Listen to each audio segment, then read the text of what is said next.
had no power.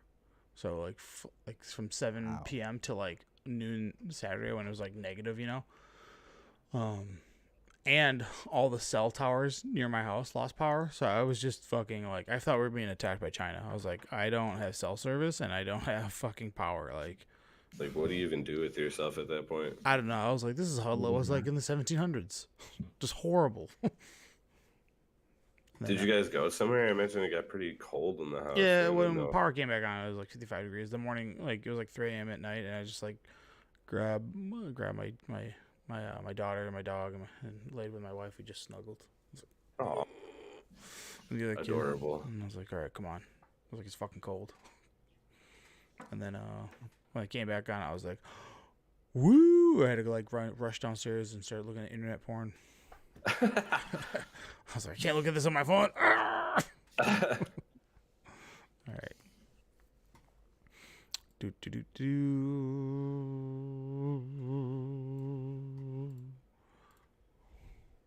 Whoa, I don't want any of that. Put this over here.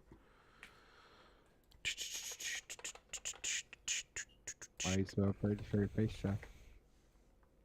The Jeffs don't show their face. I, for some reason, can't get my camera to work anymore. Like, it just doesn't. Like, every time I hit the camera button on Discord, watch is gonna work this time. Are you getting us cameras? Oh, look at that. I told you it did work. I thought you were getting us cameras for Christmas, Tony. We can still get them. Webcams. We can still get them. Guess you. I don't want a camera. So I want to play, man. Are we live? Do I Yeah, get to talk my nonsense about lore? Yeah, we're live. We're gonna go. Did you guys see Did you guys see the clue I was talking about with the full arts? No. I posted it in our chat. I don't pay attention to half the shit you post. I will not. Dude, I'm that just clue kidding. is so cool. You have to download that image, Tony, right now for the podcast because it's so cool. Which chat? Is it in Facebook? Yeah. Oh, you fucking. Ooh, you making me so mad. Or you can Ooh. go I can find it. No, I got it. I'm an adult. I got it. 3, 2, all the time, all the theme time song. kids on it, so it's like a big photo. Theme song.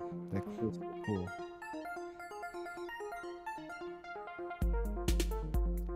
Are you building that deck? Which one? I was talking to Knuckle. Oh. He showed the Smarter. Is that Eve or is it Eve?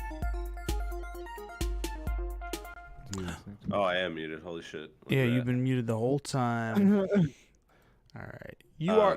Go on. Go ahead. This is your last chance. No, go ahead. No. I was just gonna say I'm not building that deck, Josh. It's going in Rogak and Arden though. Okay. You are listening to episode 136 of Paper Player. I'm your host Tony, and I'm joined with Josh and Jeff. Yeah, JB's the one that's missing, and JB is shoveling snow still because we had a little mini polar vortex in the Midwest. So deal with it, and so we assembled some of the Paper Players, but not all of them. JB's the one that dies. This is the year that he dies. Died. We should have a memorial to JB if he doesn't show up next week. We just do. Figure out who kidnapped JB. That is the murders of JB. Yeah. The murder in his manor. No. It's the murders of the murders in Buyer Manor. No, Buyer's basement. A Buyer's basement. Beans at Buyer Manor. All right. Well, guess who did it? So we got some spoilers coming through. More came today. I didn't add that many. We'll go over it. But first, before all that, connect with us on socials. Help us grow. Help us get big and large and strong. We're like 30 followers away from 5K on Facebook. What up? Ever heard of it? Yeah, like and subscribe us. And if you like our podcast, you probably like cool stuff. So if you like cool stuff, you're gonna like our podcast. They go hand in hand. And yeah. we will be at MagicCon. I'm waiting on the finalization of the thing I need to premiere. So on the 19th, I get the final artwork, and we'll be good to go. And our MagicCon promo picture, those glasses broke. Yeah. So show notes pretty small. Magic Roundtable, Flip It or Rip It, how many EDH is too many, Tony Eats Crow, spoilers and murders, and then we're on part 3 of our ranking every keyword. And before we get all that, we just want to talk about a cross promotion that we of a local scene that we have here, which is the Mana Vault, which is located in St. Francis, Wisconsin. If you're interested in all sorts of different kind of varieties of Magic, whether it's your entry-level Magic or your high-level tournaments, CDEH and pre-modern Legacy, they got all of that happening there. They have a launch weekend draft coming up over at Omega Remaster. That was his last weekend. I was supposed to delete that. All right, they do have a CDH tournament coming up with first place winning $500 in sort of credit. It's a CDH 1K that's coming up on January 27th. So if you're interested in CDH and you want to flex that muscle, get going, go to their website to see all the restrictions. I'm not sure if it's proxy friendly, but I'm assuming it is. It is. Yep, and then they have their 1 year anniversary that's coming up that has 3 different events, which has a double Masters draft that's going to be happening on Friday, February 16th. It's a $75 entry with a draft re-rare. It's got a 8-person draft with a 32-player cap. And then they also have a huge CDH tournament coming Saturday, February 17th, which first place will win a unlimited time twister. So if you're looking for a piece of power, this is the place to do it. It's a $100 entry, so it's a little steep, but again, you could win a piece of power. And then finally on the 18th, they're going to be doing a Legacy tournament on February 18th, Sunday at 12 p.m. that has a bunch of dual lands, original duels that are going to be given out for prizes. Starting with Volcanic as first place, Trop as second place, Bayou and Taiga as third and fourth, and then 5th through 8th get $100 in cash, $50 get entered. Again, check out their socials. You'll be able to find them. They have all sorts of stuff. I'm doing the commentary for that one. Oh, sick, dude. For the Legacy? Yeah, for the Legacy one. Damn, I did really well with the last commentary, and I got a lot of positive feedback on it, so I'm excited to do it. Well, I think one of you guys should do it with me because it would be nice to have someone to bounce back with. I'll see if I can. It's on Sunday. I think I can. I'm always off Sunday, so yeah, if Tony can, I can. All right. So Magic Roundtable. Josh, did you play any Magic? Play it against. Did you play against a cough? Is that what happened? No, Jim, my coworker with gotcha. the league or whatever. All right, I cool. played Ixalan box limited or whatever, but all my rares are spread across the other decks now, so I'm playing with garbage. So I built I put together the caves deck, or green blue caves and Merfolk that explore, or not, explore is the right word. Explore and discover are the two keywords. I keep mixing up the word namings, but yes, I built the green blue explore deck. Gotcha. And Jim was playing something. I don't know. You played against Air. You're like, dude, I explore. He's just like, yep, I molded 2. You're like, yeah, I'll explore again. You're like, all right. that did happen in game 3. So I don't exactly remember, but yeah, I ended up beating him, and it was fun to play with Jank. But I'm excited for this weekend because we're gonna play a lot of Magic this weekend. Yeah, it sounds like it. I think you guys are gearing up for an RCQ. We can talk about that too. Yep. Standard. And there's Commander Night too. I've done a lot of Commander built fiddling around with my decks. That's good. It's always fun to. I mean, one of my favorite things to do is upgrade decks, and then every now and then I'm like, I've accumulated this many cards. I'm gonna build this deck. I have the. I like picking out basic lands for decks. That I don't like, but to each his own. I just grab the first 15 basic lands I find and I shove them in there. Yeah. I all my basics have to either match or they have to mean something to me. Yeah. Hot take: your basics shouldn't match an EDH. All right. Don't bother me. No way. My Phyrexian swamps need to be in my Shieldred deck. I get it if you have a theme, but if you were ever gonna pimp out basics and like have cool ones, why wouldn't you just do EDH? Like it doesn't matter. You're not gaining an advantage. Yeah, I mean, yeah, basic lands. I'm just bored with them. I like unlimited, and that's basically it. I like betas too. Those things are so sick. Just the way they look. My 60 card decks have white border basics because I'm tutoring off all the time. It's a sin. It's a little bit of a sin, but yeah. All right. Jeff, did you play any Magic? I've been playing a lot on Moto. I've been playing a lot of Vintage Cube. I'm up to like I think 3 or 4 trophies or something like that. But just teaching people what questing beast actually says, so it feels good. That's a good one. But been playing a lot of Standard too, just to kind of like prepare for the RCQ this weekend. Was hopping between 2 decks, played them both, decided on one, so locked in for this weekend and looking forward to it. Let's see if I did this right. I spelled this backwards and maybe it's gonna show forward. Yeah. Yeah, hi Hunter. I had to write it backwards. But thankfully, H's and I's are very simple to write backwards. Thanks, Hunter. Cool, man. Let's get into some nonsense. Damn, my house is chaotic, huh?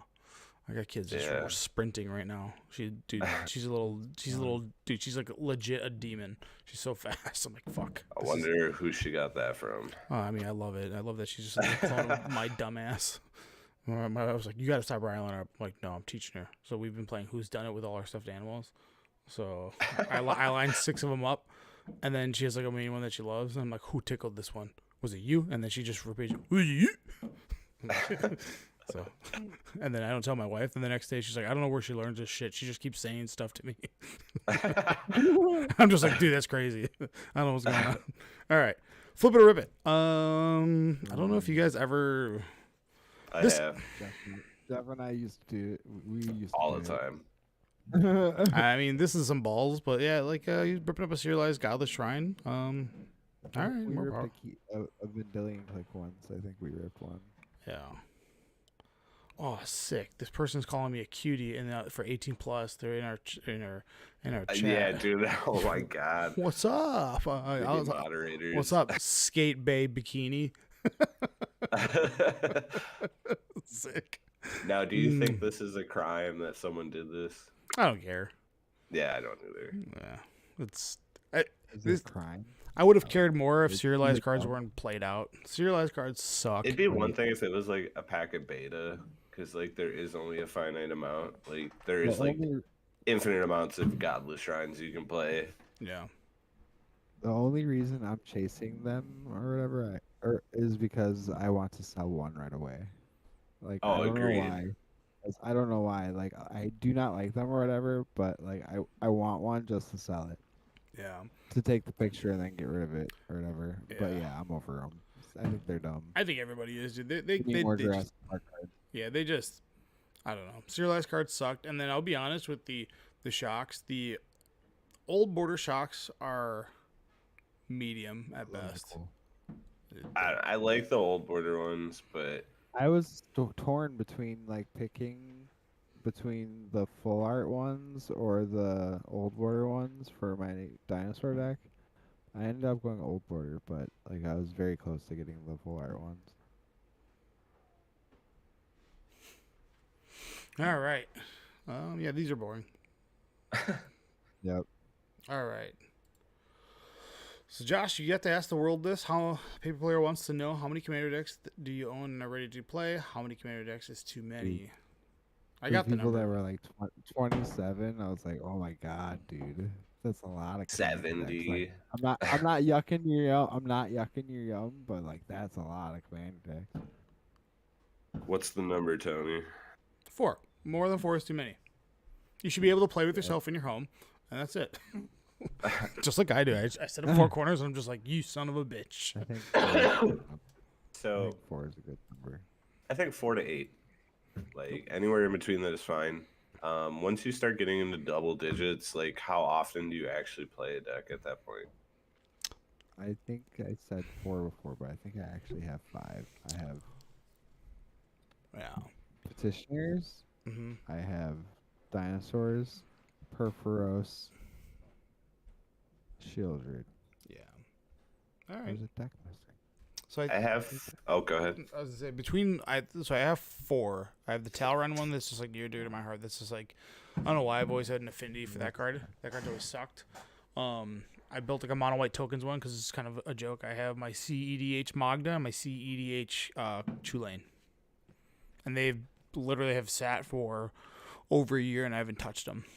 So the ones I'm more likely to play are the Talran one, just because I like the cards in there, and I don't know, something about playing with unsleeved cards is really something I love.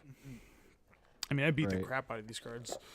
Yeah, I got all sorts of nonsense in there. We got. I've seen it. Yeah. I know. I hate it. I love it. And like one of my favorite cards is the Cryptic Command. That's like this. White border or whatever. Yeah. Yeah. And it's just like it has a way to go infinite. It's just fun and stupid. And then it's like I'm looking for a Cyclonic Rift right now. That's old border foil to acetone it and just get in there. I have a non-foil one. Nah, I want the foil. It's like 60% foil and then 40% like cards that just want to play. play. White border. I have like a, it's in this deck. It's like a, our best friend of the podcast, Oliver, gave me like a Chinese Cyclonic Rift. Oh, nice, dude. That's pretty cool. That I'm like never gonna get rid of. So I should just white border it. I'm gonna do it right now. Yeah, nice. Jeff, how many decks do you have? So I have 4 put together. I have Krenko, I have Sauron, I forgot the name, the Merfolk one from Lost Caverns, and then I have I can't think of her name either. From Lost Caverns, it's the red, white, and 1. Whenever you attack with a non-creature or non-human creature, you make gnome. You make the gnome token, and it's just like a token spellslinger deck. Yeah. But I'm currently building 3 other decks. Mm-hmm. I have Rogak and Arjun that I'm building because I just want to play all the equipment. I opened the green-black elf that you tap 10 elves and deal 10 damage to each opponent. Mm-hmm. So I'm building that, and then I'm building the Naya guy that you can play deserts from your graveyard because I want to build land destruction because I know how much people hate it in EDH. Yeah, for sure. This is Japanese, I think, actually. But so one thing I was gonna say about how many you build, I think it depends on how often you play. Like I think 4 is perfect for someone like you who doesn't get to play that often. But I think if you're playing like once a month or more than that, 4 decks can get kind of stale after a while. Yeah. So I still think 10 is like a lot. Like some of the people posting said they had 70, and like obviously teach their own if that's what you want to do. It's your cards. Like go right ahead. I just personally don't think I could ever have more than 10. I would eventually feel like I need to pull them apart because they're just sitting there doing nothing. I would eventually start picking at one. So or do that. I have a constantly like stream of EDH decks. Yeah, so that's kind of what I do. The 4 that I have are they basically stay untouched and they like are internalized. Like I don't pull cards from them. Like my 5th Urza Sagas and my Magda, like my 5th Birds of Paradise is in Chulane and all that. Like so I those are like in my dual lands are in there. I just go like, hey, like these are never coming out because I hate having to like pluck the EDH, put it in my deck, and then go find it later. I'm like, screw this. So I wanted that Blood Moon so bad from Eldraine, and I got one in like my box or whatever. I got the one card I wanted. I was so happy. Yeah. So I don't know. Like, I could end up building more. The reality is, I like that so you were saying like 10 is like a high number. The decks start to mix, like they start to feel samesies. Like you can build different themes, but if you have like, let's be honest, if you're playing a blue-green or you're playing like a Bant deck and a Sultai deck, there's gonna be a lot of similarity between them. Oh, agreed. So it's just like once that's why I'm a huge fan of monocolor because it kind of isolates you in what you can and can't do. Love monocolor. Yeah. So I have Krenko. Yeah. Which I got a full art foil anime one. Oh, I love it. We'll be talking about Krenko later. All right. No, oh my god. Disgrace. Yeah, here we go. This is the first time Tony's ever been wrong in podcast history, so note it. I said last week SCG is done with Magic. I will be surprised if they're playing Magic or doing Magic events in 2025, and within one day they're like, you know what, bitch, fuck this podcast. Heard you.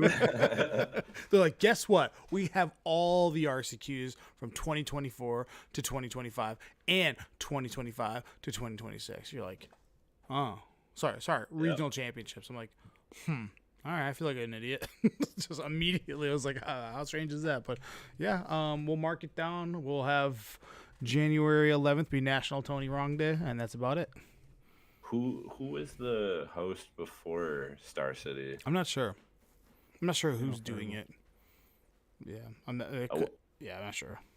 I wonder if it was just Wizards of the Coast, and they were like, yeah, we don't want to do this anymore. I want a third party. Well, so if you look at this like Twitter thread, everybody's like, are you bringing all the live, like the cameras and all that back, like all the streaming, and like there's been nothing said on it, but like everybody's like, please get streaming, because that's like what everybody looks forward to. It's so like agreed, integral to Paper Magic. It's something that like bonds us, and people love getting, like, if some people's crowning achievement in Magic, it may be a small one, but it's just like, I got on a feature match, and then like that just made their year, you know.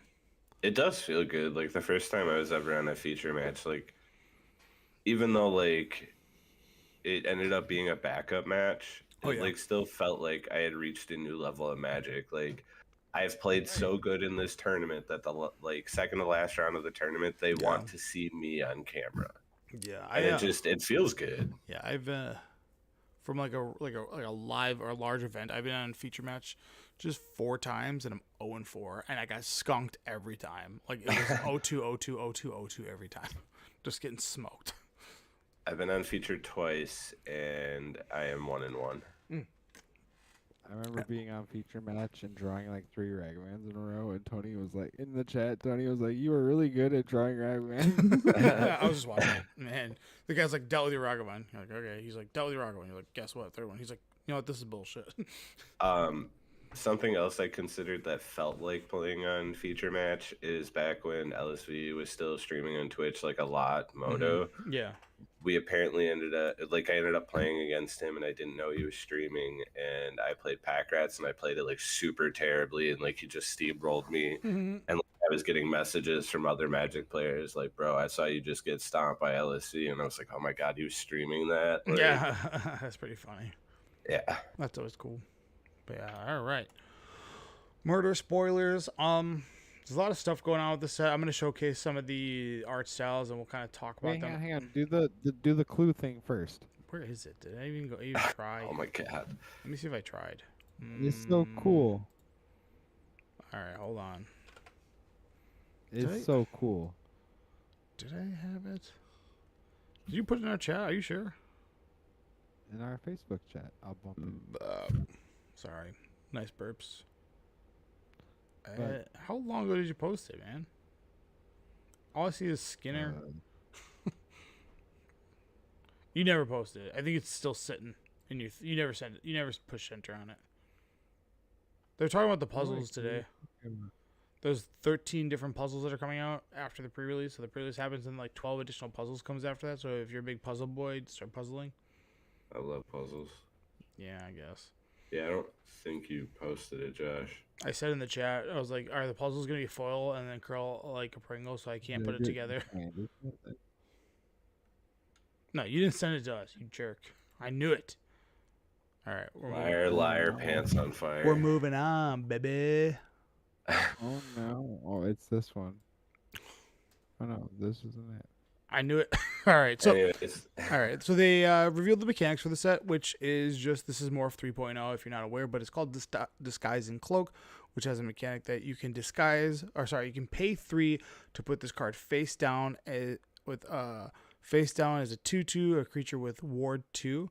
And then you can turn it up for its disguise cost, and then turning it up is similar to Morph. It turns up, becomes the new creature, but they just call it disguise because it's not a morph creature. It's a disguise creature because it's a 2/2 with a ward 2, which honestly just upgrade to morph. Yep. So, dude, I did. It was this morning at 5 a.m. Never came. Oh. All right. So, Yeah, I don't know. The cards they showed on it right now. I like this expose the culprit card. That card's cool. Yeah. I like to be able to just shuffle them up and mix up my morphs. For those of you that don't play morphs or disguise or whatever, in limited, oddly enough, you have to, at the end of the game, if you've won the game or lost the game, anything that you morphed or disguised down in this case, you have to reveal to your opponents, because to prove that you put a legal disguise token down. So that's not just limited, that's every format. Yeah, I'm sorry, but yeah, there you go. But it comes up like more unlimited. Yeah, more than anything. But yeah, is this the 10? Are these all clues? What is this? Photo. Oh my god, pull this photo up. It's huge. Yeah. Now, do you see the clue? If you look at when the cards, like, imagine putting the cards side by side. Yeah, it's don't follow the string line. Or yeah, I see it's like R N A 320X. No, that's just the times. Or 32 times 5 plus 4. And that takes you to, like, the Rakdos Cult Mage from Ravnica Allegiance. Oh, okay. I get it. That's why you posted that card. That makes way more sense now. That's pretty cool. Yeah. That's actually pretty 50 nifty, United States, All right, I like that. That's cool as fuck. Yeah, it is dope. I like when they do stuff like that. That's like when they, when they can use AI for good, All right. All right. Next mechanic, suspect. Okay. Suspect is a little bit of a weird one, but if a creature becomes a suspect, they have menace and cannot block. So this is kind of like a weird fixed shadow, if you will.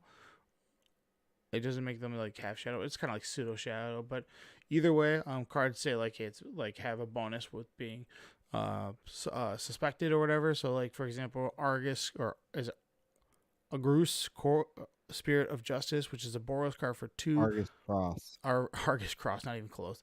2 red white. It's a legendary spirit detective. What's up, Yusuke? It's a 2/4 with double strike and vigilance, and then it's whenever it enters the battlefield or attacks, choose up to 1 target creature. If it's suspected, exile it. Otherwise, suspect it. So it's kind of cool that ETB is like, the theme is like exiling things, but. There's a whole series of them. Not all the cards came out with that, but essentially there's a lot of things that have suspect on it. So, I don't know. Medium mechanic, nothing too crazy. It's one of those mechanics that's like essentially a suspect counter, but it's not. They don't call it. Only. Yeah. Well, I mean, there might be a card that's like degenerate with it. So, the fact that you can make your opponent's creature not block with it, like, sometimes could possibly help you push through to win. Yeah. All right. Yep, that got broken. Collect evidence. Oh, let me go grab a card that just says collect evidence. This mechanic. What is this picture? I screwed up on the crop. Oh, and then like because I built the power. More AI? No, because I built the PowerPoint. I screwed it up. So bite down. All right, we're gonna pull this card up over here. Doop. Sorry about the cheese. So bite down on crime. It's 3 and a green for a sorcery. As an additional cost to cast a spell, you may collect evidence 6. The spell costs 2 less if evidence was collected. To collect evidence 6, exile cards with a total mana value of 6 or greater from your graveyard. So it's like some weird delve that sucks because it doesn't utilize fetch lands in any capacity or anything that costs 0. But like you could singularly, exile a Primal Evil Titan to get the bonus effect of this or the cheapness of it or whatever it may be. So I think that's because delve is a busted ability. Well, we don't need another delve. Yeah, I mean, honestly, we haven't tried this in practice. This could be more degenerate with delve because all you would take be like, oh, I played a Consider and put a Murktide in my graveyard, and now I'm gonna collect 6, and you're like, or collect the evidence 6 or evidence 6 or whatever. You're like, oh, this is actually degenerate, but I don't know. They haven't revealed any cards that are like this is good. All the cards kind of are, but like these all suck, and like this is like a really, really, really bad delve. So until I see something of worth, these suck. And not all of them are cost reduction either. No, that was just an example of it. Yeah. But yeah, so A new enchantment type that kind of looks like a saga, but it's called the Case, which has 3 different modes on it. But so for those of you listening, this is a 1 and a white for an enchantment dash case, and then it looks like a saga setup, Case of the Pilfered Proof. And then the first thing is whenever a detective enters the battlefield under your control, and whenever a detective you control is turned face up, put a 1/1 counter on it. Yep. And then it has a second middle tier clause that says to solve, you control 3 or more detectives. And then if unsolved at the beginning of your end step, you would solve it. So like it does a check at the end step. Like, do you have this condition? Great. And then lastly, it goes into solved. And if, which is like the end result of the saga, I think you still get the previous, you get the first and the end of it, but the solve, if 1 or more tokens would be created under your control, those tokens plus a clue token are created instead. So this is it doesn't die at the last. No, yeah. So it stays around. Yeah, it's like the classes from AFR. Yeah, like the level up mechanic. So I don't know. So when it's solved, you basically get all 3, I think. But there's like you get effect 1, condition needs to be met for the additional bonus effect. So I don't know. This is a cool design. Hopefully in practice it looks cool, but I don't know. It's always nice that they're always trying to do something more with enchantments or whatever. They've been kind of, the initial design of like enchantments have been really boring for like the first 25 years of like Magic, and then they were like, all right, let's try Saga, let's try Case, let's try classes, they just keep throwing. I mean, they did enchantment creatures too, which was like the first like dipping the toe in the water. Yeah, and they did those kind of cool. So Bestow is nice. All right, murder spoilers. Oh boy. Oh my god, this terrible Krenko. Krenko, Baron of what did they do to my boy? Look how they massacred my boy. Yeah, I just wanted to put this in there because I knew it was going to make Jeff salty, so that's the only reason I added this. But I never thought I'd say it, but it's the first time I don't need a Krenko for my Krenko EDH. Yeah, it's 2 in a red for a legendary goblin. It has haste. It's a 3/3. You can tap, sack an artifact, put a 1/1 counter on each goblin you control. Whenever an artifact is put into your graveyard from the battlefield, you may pay red. If you do, create a 1/1 red goblin creature token. It gains haste until end of turn. Infinite combo. I discovered it within 20 minutes, so what's up? Yep, it was all you. Michael Synthlas and Ashnod's Altar. Ever heard of it? Is that good? No. It's I'm just glad you finally broke Michael Synthlas. The other one with the module. That one's a fun one too. That one's actually respectable. that one's like actually good. All right, moving on. Next card. Yeah. Oh my god. So I'm showing off. Dude, I love this design. So yeah, I don't know about this one, but I'm showing on the screen Homicide Investigator, which is 1 in a black for a human detective. Whenever 1 or more non-token creatures you control dies, investigate. This ability only triggers once each turn, and it's a 2/2. And the design that we're showing is, what is they called it? I forget what the name of this is. Case. It's case file. Case file. So it looks like a case file.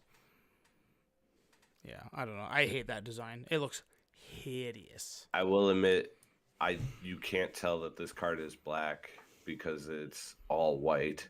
It's got like a little black right here. Boop. In the corner. Yeah, right there. I like the design of it. I hate that like they couldn't find a way to add like a black hue to the background to at least symbolize it was a black card. Yeah, these are gonna be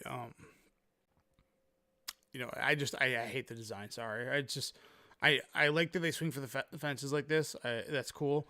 To make murders kind of unique instead of doing like what they consider like randomly Ravnica, but this sucks. You're not wrong. Moving on, no witnesses, baby. We got Dave Judgment back in standard. Each player who controls the most creatures investigates, then destroy all creatures. All right. Okay. Or, hear me out, for 1 more mana, you could just exile all the creatures and get a creature yourself. Bro, you're going to need to get your mana cost down to 4 because later on we're going to be talking about this card called Mana Leak. So it's important that's going to transform like bull crap like this. But yeah, no witnesses. I can't believe they did it. They brought back Day of Judgment / Wrath of God. This is like the first time that we've had like a real Wrath of God. Like, yes, they get a investigate token or a clue token if they're beating you, but like all day, you're like, take a clue token while I destroy all your creatures. What was depopulate? How did that card read? Depopulate is 4 mana, and if they have a multicolored creature, they draw a card. This might be worse. I'm pretty sure. Yeah, okay. This might be worse than that. Yeah. And then, as Josh was showing earlier, they did a cycle of 10 lands, like we're showing on the screen here, Undercity Sewers, which is considered an island swamp, so it is a fetchable land type. And when it enters the battlefield tapped, and then when Undercity Sewer enters the battlefield, you surveil 1. I missed the land type on these at first. I was like, wow, these suck. And then I realized the land type, and I was like, okay, these are okay. these are reasonable, right? With those Shockland prices plummeting right now, this is exactly what we want, a lesser version of them. So, I think Jeff, infinitely lesser. The Shocklands are going up in price right now. All right, fair enough. Yeah. So I know, Jeff, you were saying like these are probably not playable outside of standard, and I think I agree with that. I think these are going to be good placeholders for when the Tri-lands leave, and you'll be looking to maybe get the style of card to keep up. I think, does Leyline Binding go out with that? I don't remember. Down here, it doesn't rotate because we'll still have Shielded in the format. Yep. So this is like another way to keep that card booming. But overall, cool design. I like this. And can we all agree that temples can just be downshifted to common? Yes, please. Oh my god. Yeah, I think we're all done with that. I don't understand why they were rares after like the first reprint. Yeah. Yeah, they're not good at all. All right. I was having this not debate, but talk with someone. Is Surveil better than Scry? Probably, unless your opponent's got a rest in peace. Or you see something you need specifically for your deck with Scry. Like, I feel like there's times you could look at a card that you don't want to put in the graveyard, but you also just don't want it in your hand. You're gonna have to. I mean, like, I've been in that situation, like playing Murktide as long as I have, but you live with it. It's like hyper. I mean, yeah, you play as anybody who's played DRC is probably like, I still want these in my deck, but like, yeah, I don't know, like it's so niche. I do agree. I do agree it's better than Scry. I was just curious to hear your guys' opinion. Yeah, I think Surveil is always like 80% of the time, or maybe even 90% of the time, Surveil is better because Graveyard is just always utilized as a resource now. Whereas like there is no resource from putting something on the bottom of your library, and if you want to keep the card on the top, they're identical. So, yeah. All right. War Leader's Call, which is 1. This card's awesome. Yeah, it's if Impact Tremors and Glorious Anthem had a baby. So it's literally the same. Those two cards smashed into one. So it's 1 red and white. Creatures you control get +1/+1, and then whenever a creature comes under your control, War Leader's Call deals 1 damage to each opponent. Literally just Impact Tremors and Glorious Anthem had a baby. That's it. Yeah, that's a cool card. So if you want more Impact Tremors effects, this is number 3, because you have Perforos, you have this, and now you have Impact Tremors, and I guess you could count Warstorm Surge, but that card's like infinite mana. Yeah, I don't even play Warstorm. No, nobody does. Voja, Jaws of the Conclave. This card is on 2. This card appears twice in this set. It's Naya 2 for a Legendary Wolf that has Vigilance, Trample, and Ward 3. Whenever Voja Jaws of the Conclave's attacks, put X/1/1 counters on each creature you control, where X is the number of elves you control. Draw a card for each wolf you control. I think it's weird that it's a Naya card, but it's also like a Selesnya character. Yeah, I think that's weird too. I think it's like peculiar. I know that like lore-wise, that Garrett of the Conclave got exiled because he learned red magic, but this is like an important dog. You stupid bitch! Why'd you learn? It's a wolf. Yeah. Yeah. So there's also Garrett or whatever. That card also, is that the trainer of Voja, also makes a legendary Voja that's still in this set. So that's kind of weird. I thought that was strange, but cool card. I guess. I feel like this card is all over the place. I mean, this is just like for your elves deck, right? You wouldn't play this in anything other than elves. But then it has like a random clause about drawing cards for each wolf you control. Yeah, I don't know. This is a bizarre card, dude. Like if you're playing elves, like I know there's the one magic card. that's also very possible. Seriously. Medium card. It's a mythic out of the set. I'd say yeah, I don't know. I'm pretty medium on it. Like they are just throwing ward around. I don't know if you guys noticed in this set, they're just throwing ward like all over the place, which great. Because I've been a fan of ward for quite some time, and like I think it's a dangerous road though. Yeah. If you go down that everything just has ward, because then either you have to make spells cheaper to deal with them to make up for the fact you got to pay for ward, or things just go unchecked. Like this having ward 3, if this became a problem, eventually you're gonna have to print something that can kill this for 1 mana. I wouldn't be surprised if like all legendary creatures have some form of ward in the future, like as we get farther into this EDH rabbit hole, just because people so much hate like when they play their commander and they're just like sword sploshers. You're like, God damn it. So, you know. Get good. I know. We've all been there. Yeah, Tristani. I like this Tristani a lot, actually. This card's sick. Tristani 3 Whispers. This is one of the arts that I'm showing on the screen. Is one of the Selesnya arts. It's kind of cool. It shows like the way that like Ravnica kind of looks. But this card is probably going to be one of the best cards in Limited. But it's green. Always. Yeah. Green, white, and then hybrid green-white. So 3 mana total for a 4/4 legendary creature Dryad. For 1 and a green, target creature gains Death Touch until end of turn. For a hybrid, target creature gains Vigilance until the end of turn. And then white and 2, target creature gains Double Strike until end of turn. So like, bro. For 5 mana, you make it basically have I can't be blocked or your creature dies. Yep. Yeah, this card's pretty sick. I wonder if this was a constructed play, but maybe I'm thinking too highly of it. Maybe I am. There'd have to be a deck for it. I don't think there really is a green-white deck right now. No. There's people that play that Glissa, which is like the that's green-black. Right. But it's like a 3/3 first strike death touch is what I was getting at.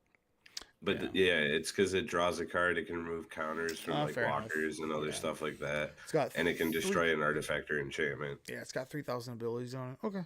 Yeah. This card's probably like hyper, like really strong and limited, so it's probably just really hard to deal with. All right. Tomek, Wielder of Law, which is 1 in... I only brought this card up because I thought Affinity being in this set for Planeswalkers is really... Whoa, I didn't even know this was a thing.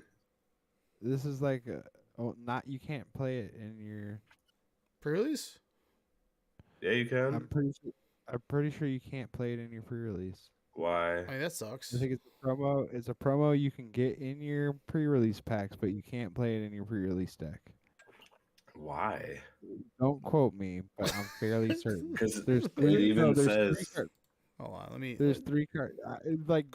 Saffron Olive has a whole fucking thing on Twitter about it. I don't trust him.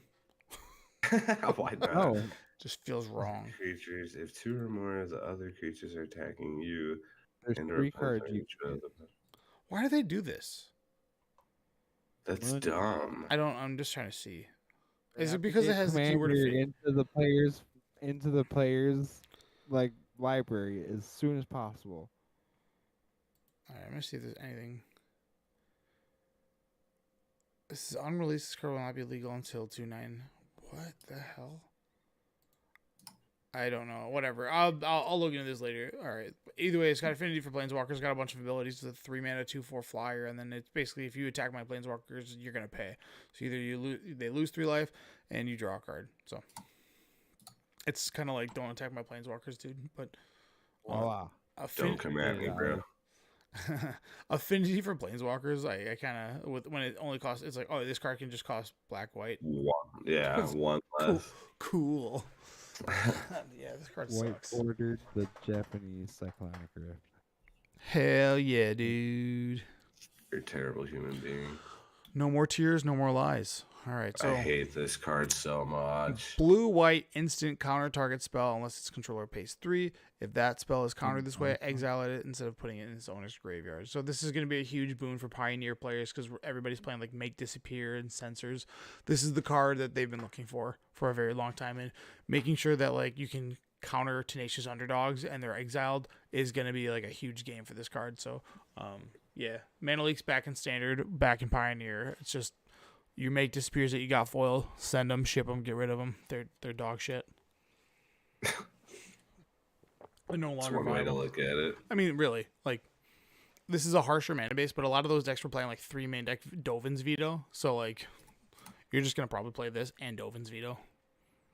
So I like it. I don't know if it's gonna see play in Modern because Mana Leak's been dead for a very long time, but this card's sick. Yeah, it's just Mana Leak with extra steps. Boo-doo-doo-doo-doo. Massacre Girl, known killer. Wither. Yeah, so that was weird that they threw Wither on here, but black 2 for a legendary human assassin. It's a menace with 4, or it has menace. It's a 4/4. Creatures you control have Wither, which if you're unaware of what that ability does, it deals damage in the form of -1/-1 counters, not poison counters, -1/-1 counters, and then whenever a creature an opponent controls dies, if its toughness was less than 1, draw a card. I think this card's going to be amazing with cards like Languish and what's the other one? Usually like Languish, draw 20 cards, or what's the other one that's like for each swamp you control? Mutilate. Yeah, Mutilate. Love cards like this. So always been a fan, and for all those people who love cards like Infest, that's what you need. Deadweight is in the format. Yeah. This card, it seems hella pushed. This isn't a reprint, right? Long Goodbye. Instant. No. Destroy target. Yeah, destroy target. Can't be countered. Yeah, it's a pretty big game. That is unnecessary. Yeah, so 1 in a black. The spell can't be countered. Destroy target creature or planeswalker with mana value 3 or less. This is like Abrupt Decay. Yeah. Yeah. Pretty sick, dude. I mean, uncommon. How many? Speaking of Abrupt Decay. Oh yeah, Assassin's Trophy's in the set. Yeah, that card's sick, dude. I think that's gonna be like. That's really good, yeah. Modern playable, like maybe not modern playable. Maybe I'm thinking too highly because maybe we just want to set or Abrupt Decay, so maybe not. But so is this the theme of the set? Is Kellen in every set? Is that like this? That's like I think that the killer is Oko. And that's why Jace knows something about it, and that's why Kellen is following Jace to find out what his dad did or something like that. Somehow Kellen, Oko, and Jace are gonna get all caught up in this murder mystery because the Baldur Junction set like has Oko in it. Yeah, and Jace in it. I feel like Kellen is gonna be this weird like character because last set he was Boros. And then the set before that, he was Selesnya, or other way around, Selesnya then Boros. So is this just like a character that's like traveling from plane to plane to plane, going on constant adventures? Maybe. Isn't Kellen the one from... He's from Throne originally. Yeah. He's the Oko's son? Or am I wrong about that? Probably wrong about that. Yeah, that's Oko's son. So it's Oko's son. So he's in there, and then he shows up in Ixalan as a Selesnya card. Or sorry, he's white with this a green thing, and this one he's just straight Simic. So this is 2 green and a blue for a legendary human fairy detective. It's a 3/4 vigilance flying, and whenever it attacks, destroy up to 1 target artifact. If you controlled that permanent, draw a card. So this is just like super Trigon Predator. And then the other ability it's called Tail the Suspect, which has an adventure, which investigate. You may play an additional land this turn. So it's sorcery speed. Yeah, adventure. What's that card? Green and a blue, instant speed, draw a card, play an extra land, or put a land into play. Yeah, I don't know. Like, I'm trying to think if I like this card at all, and I don't think I do. Meh. Yeah. Seems outdated. Yeah. Well, either way, I think. I wonder if I wouldn't be surprised with like, hey, for the next 10 years, we're gonna just have Kellen in every set. So, Expose the Culprit. This is just signifying the magnifying glass art treatment, or there's a magnifying glass specifically on the set symbol, and it's in the art, so kind of cool. It looks nice. It's being shown in a card called Expose the Culprit, which is 1 in a red. You can either turn target face down creature face up, and then exile any number of face up creatures you control with Disguise, and put them in a face down pile, and then shuffle that pile, and then cloak them. So, all right. Crime Novelist. This is the Bustage card. If you don't know, this card is probably going to be a necessity for any deck that plays treasures. So this card goes hand in hand with Dockside Extortionist, because it doubles the mana of what treasures make. So this card might have been an oversight. I think it was on purpose. Okay, yeah. Like, and I only say that just because, like, these type of effects, they've been known to like do it like once per turn, but it's 2 in a red for a Goblin Bard that's a 1/3, and then whenever you sacrifice an artifact, put a 1/1 counter on it and add a red to your mana pool.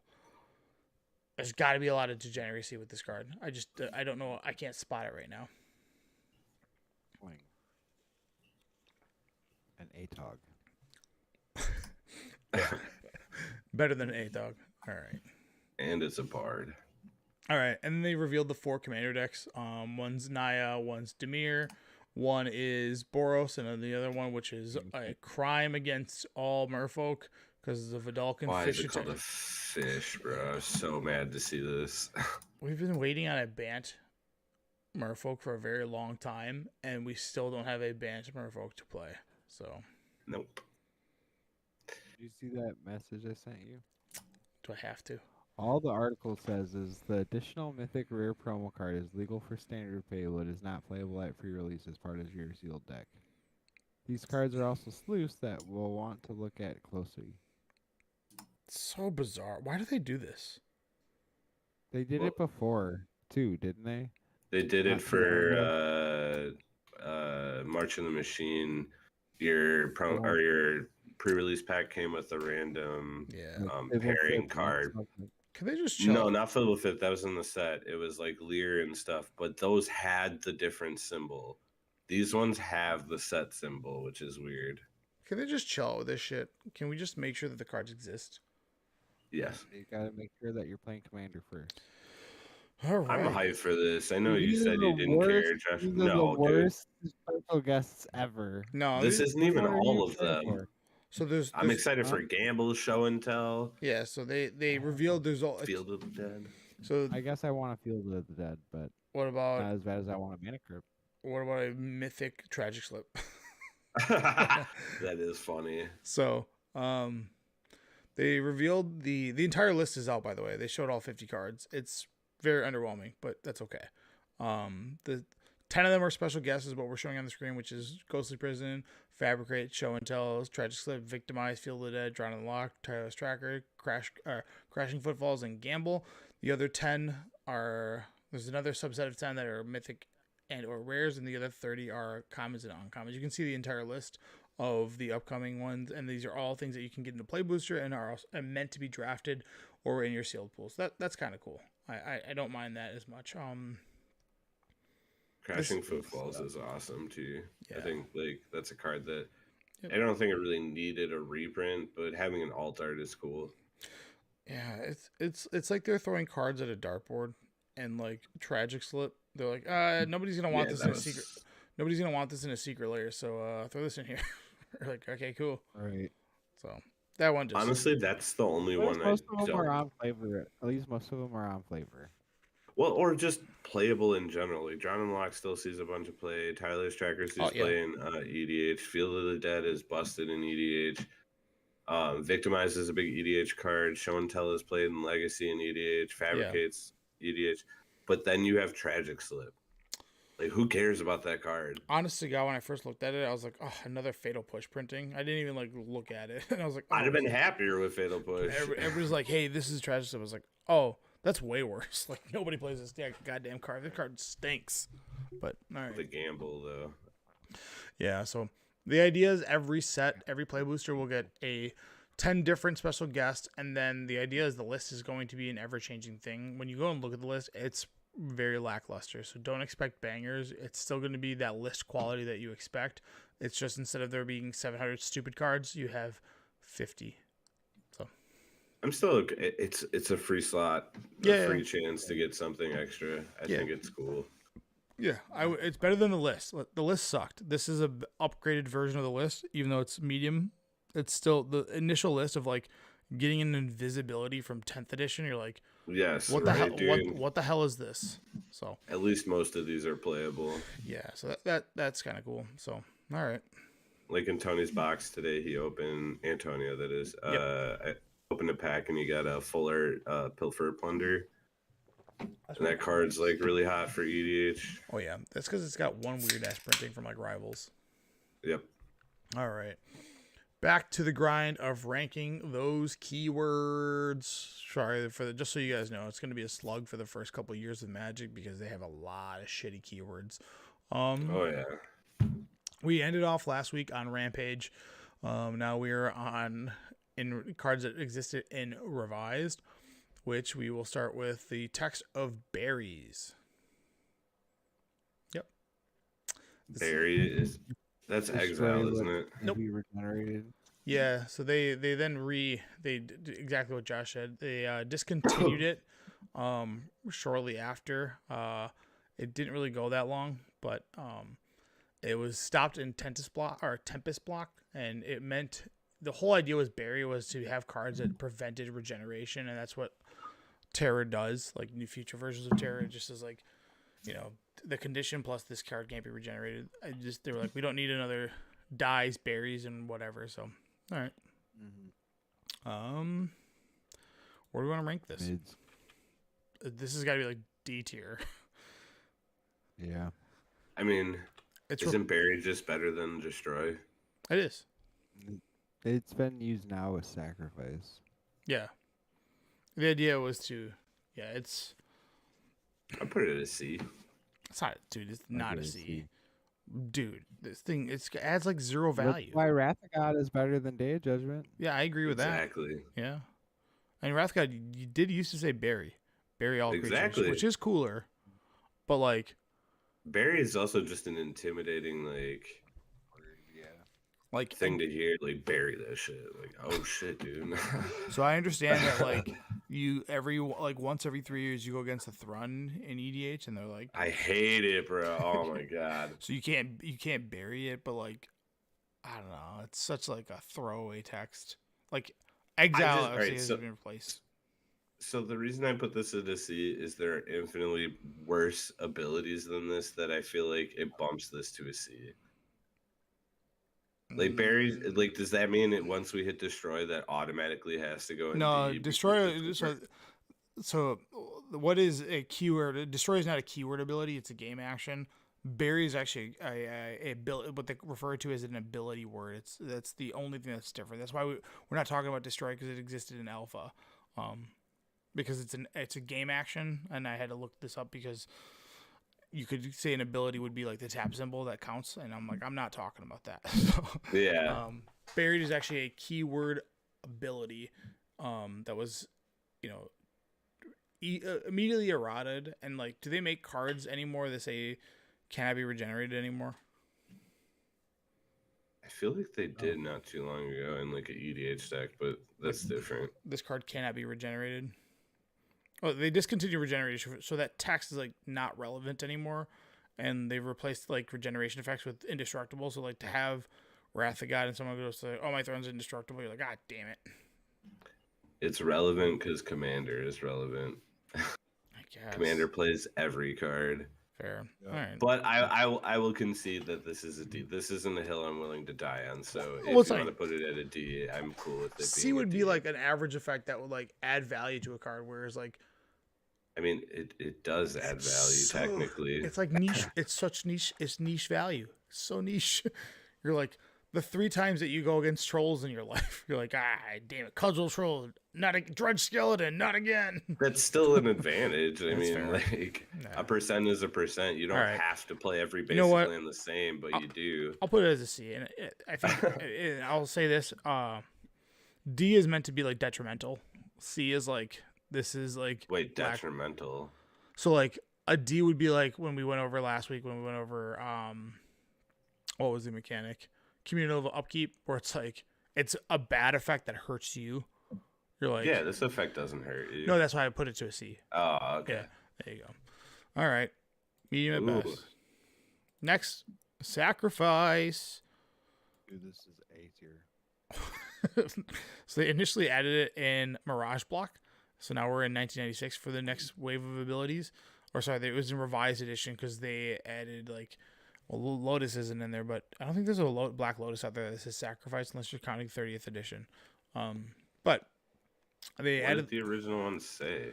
Put this card in the graveyard at 3 mana. Oh, okay. Yeah, it's really bizarre. So they added Sacrifice to it, and then obviously Sacrifice goes both ways. It's one of the ways to get around like hexproof and targeting. It's just always one of those cool effects. Not A tier for sure, but definitely strong. I would put it at a B. It's very good, but it also, yes, has some downsides when it's used against you. Well, it's when you play it against somebody else, when they're like, "Oh, I have 6 tokens," you're like, "Well, this sucks. I can't get your bomb," you know. Yeah, but at the same time, when they do have a bomb and it's the only thing and it's indestructible, you're like, got your Blightsteel, idiot. I was just gonna say, when you get turn 1 Blightsteel, then you make them sacrifice it. It feels real good. Yeah, I think this is a B. Sacrifice. Okay. All right. So you think Sacrifice is on the same level as Trample? I'm only asking. Yes. Okay. I do. I actually do. Because I feel like Sacrifice does have a lot of applications that like a lot of removal just can't do. Yeah. I'm only giving it to you at the B tier, and I will say this is because the newest edition of like Sacrifice that exists is Shieldred's Edict, and that card specifically says non-token, which makes that card a lot better. Mm-hmm. Like and it has 3 modes on it, but one of the modes being able to just like dodge tokens and then randomly be able to be like, yeah, I'm gonna get your token. It's so random. Like I don't know when you the more choices around hexproof and all that too, like you were saying, like indestructible, hexproof, shroud, all of that. Yeah. You know how you kill True Name Nemesis? You make your opponent sack it. Oh yeah, that used to be one of the good answers to True Name. They go True Name, and you'd be like Liliana the Veil. They're like, no. Yeah. All right, I'll give it B. That's actually not bad. Next is a card that I like to beat up on people that haven't played Old Magic. Flanking. I love this card. Or I love flanking, but it was initially introduced again in Mirage.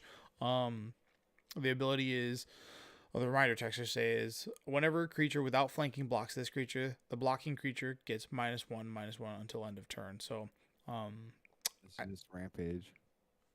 No, it's Rampage needs additional creatures. This just means like if I have a 2/2 and you have a 2/2 without flanking, if you block my creature won't die. Like I just punish you. I love this card because I think it's in your cube, Josh, and there's like that stupid card. Oh my god. The random knight. Yeah, he is in the queue, isn't he? Dude, that card is no, and the problem is it's on time, like a time spiral card where there's not, and it's got 2 other abilities, so there's not a lot of reminder text on it. So you're just like, check this out, and you're just like, what does flanking do? It's like, oh, it means you lose. Like, I'll double block. Well, they both get -1/-1. You're like, what? Yeah. So. Good trigger. Yeah. I got a wandering zone. And like the card even like laughs in your face because you can pay to like make it lose abilities, and it still doesn't care because it doesn't lose flanking. No, it's so good. So yeah, this is like a B tier one. If cards were, I mean, it's a not fun effect for your opponent because it's a little confusing. And if everything had flanking, it's like then nothing has flanking. But it's definitely like an all-star in Josh's cube. I love that card. I could agree with, like, I'm between B and C on it. Yeah. It just makes it hard for your opponent to double block, triple block, whatever you want to call it. And God forbid. It's a B. Yeah. Like the fact that it hits every creature that blocks it that doesn't have flanking is like pretty gross. Yeah. Just the one time you're like, my creature does have flanking, you're like, what? What? Or they chump block with a 1/1 and you're like, yeah, that dies. Oh yeah, for sure. All right. So I think we're finally gonna hit our first F. Land Home is an obsolete generic keyword ability that used in conjunction with the quality of such as a land type. It captures flavors of things for certain environments. Dan. This card this is. I should put Dan Player on there. controls no islands. Does Dan didn't have Land Home? Yeah, okay. I blew that. Yeah, so Island Home, if a defending player controls no islands, this creature cannot attack. If you control no islands, bury this creature, so sack it. Like, what a shit effect. It doesn't do anything. This is terrible. This has no upside. None. It doesn't give you. I mean, this card specifically, you could screw your opponent out of like colors. Yeah, until end of turn. Yeah, it's real bad. You're like, yeah, it's real bad. Yeah, this is a F. Yeah, F. Any land except for Dan is an S tier, but every other land. It is a great format. It's niche and funny, but like the Island Home ability, like legit has zero upside. I mean, I know everybody plays Tri-lands now that have fetchable Tri-lands, so like everybody's got an island lying around, but yeah, they don't use this because it sucks. It's awful. Imagine like, I mean, you could kill this card with like a Pure Lace. You're like, Island Home, change it to Plains Home or whatever, and you're like, you don't have any planes, it dies. You're like, or if they're not playing any basics, you Blood Moon them. Yeah. Boom. Gotcha. All right. And the last keyword. Armageddon, baby. Yeah. I promise next week, there's one really interesting one, which maybe we'll just talk about it now. Phasing. Yeah. It's like one they just brought back. They brought it specifically. You'll notice that no creature has phasing. They didn't put it on creatures. It's cards that give phasing. That's about it. They don't do creatures because the phasing ability is constant, where they're phasing in, they're phasing out, they're phasing in, they're phasing out. Losing track will be an issue and stuff like that. So it's usually kind of like a one shot where you phase stuff out. They did bring it back, but as far as the ability phasing on creature, where it's like it's a creature half the time and then half the time it's exiled. So yeah, this card sucks. Or sorry, phasing sucks. It's an F tier, I think. No, it's not F. I only say that because specific phasing specifically on creatures, I think is F tier. Yeah. This is at a time where they were like, we can make 5/5s for like 4 mana, but they have phasing, so they're only 5/5s half the time. So that's technically like a 2.5. I mean, this card isn't even that great. No, it sucks. 3 mana 2/4 flying back in Exodus was probably like S tier for like limited, but again, phasing means like half the time it's not here, and right. Literally the first turn it can attack, it phases out. Yeah. It's what a confusing mechanic. I can only imagine how like Boomer Magic must have been, just people like forgetting what phasing's doing and then arguing about what phasing does. We gotta get Juan on here one day and ask him. Yeah, we'll walk. I remember playing Andy Anderson with phasing cards. Yeah, but I mean more of like the competitive scene. Like Juan was like playing in big tournaments back then. I want to hear what it was like back then. So I got one thing I want to talk to you guys about because I don't want to talk about this next episode. Have you guys ever heard of the mechanic called, or keyword ability, or disword is called substance? Sounds familiar. I don't know what it does. Okay, so this is actually was never printed on a card because it was errated like for Magic Online. But substance is a thing that exists on cards like Animate Dead and Necromancy. So I'm gonna actually pull up Necromancy real quick. And I'll like where it gives like the -1, -0 counters. No. It's even weirder than that. So let me walk you through it. And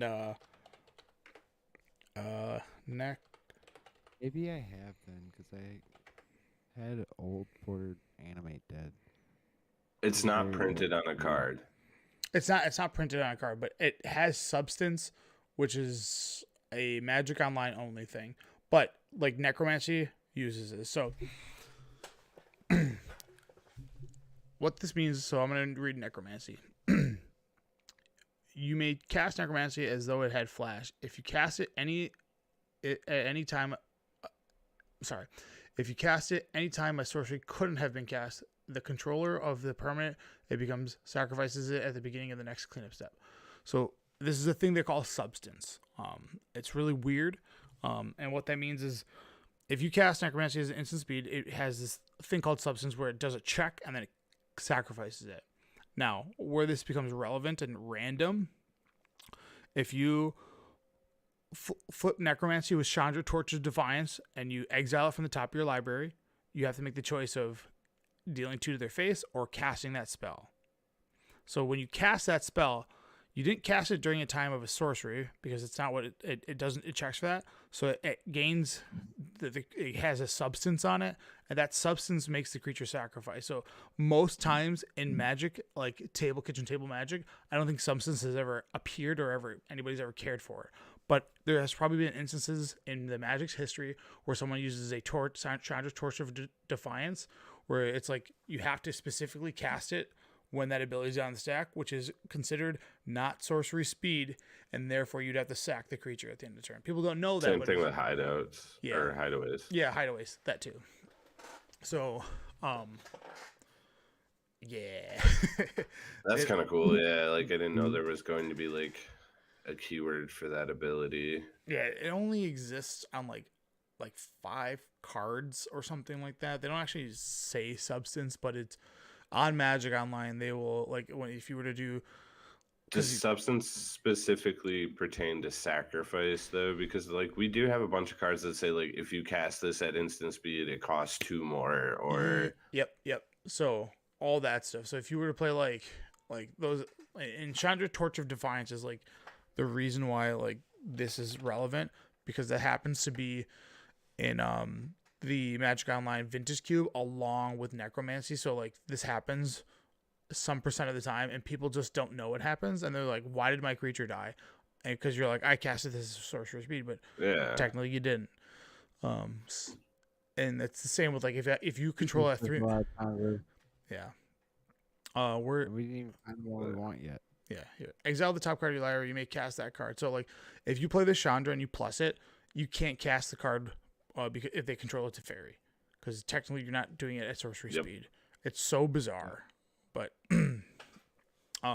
that's what substance is. Yeah, so a weird thing. F tier to me. It's a drawback and it's hyper confusing, and most tabletop players probably don't play Necromancy right in the Chandra and Necromancy being together. Let me see if I can find. I feel like those 2 cards aren't really played together on tabletop unless they're cube drafting. Yeah, well, that's what I'm saying. So see if I can get. Let's see if I can find an image of it, because it shows on Magic Online. The mechanics. So there's only a few cards that have this, but MTGO, because they actually have like a little counter that they put on your thing. I've played Necromancy too on Moto, and I do not remember ever seeing that. Yeah, it's basically as like a reminder that like, hey, like you didn't cast this as an instant, but you also didn't cast this as a sorcery, so therefore it gains substance. You're like, what the fuck? Whatever. I'm off it. I'm not gonna look for the photo anyway. But there's a YouTube video about it. It's like a lost mechanic that like they were like, why did we even make this? So it exists. It was obviously discontinued. It's farts. F tier. All right. So preview for next week. We're actually get some cool ones. We have buyback, shadow, cycling, echo, and haste. Yes. Oh, nice. So buyback is busted. Yeah, we'll talk about it. All right, Josh, hit me up with that hot take. Get us the hell out of here. Well, because it's 2024, I like to remind everyone that politics is not a personality, and it's Wednesday, my dudes. All right, I got things I gotta do, so I gotta get out of here. Bon voyage, baby. Bye, boys. Bye. Peace out, gentlemen. See ya.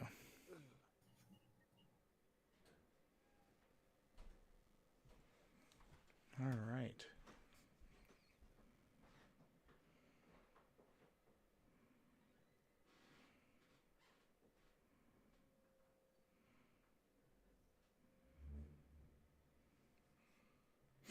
Thanks for watching, everyone. Thanks for the cool episode. Thanks for the support during the episode. Love you guys.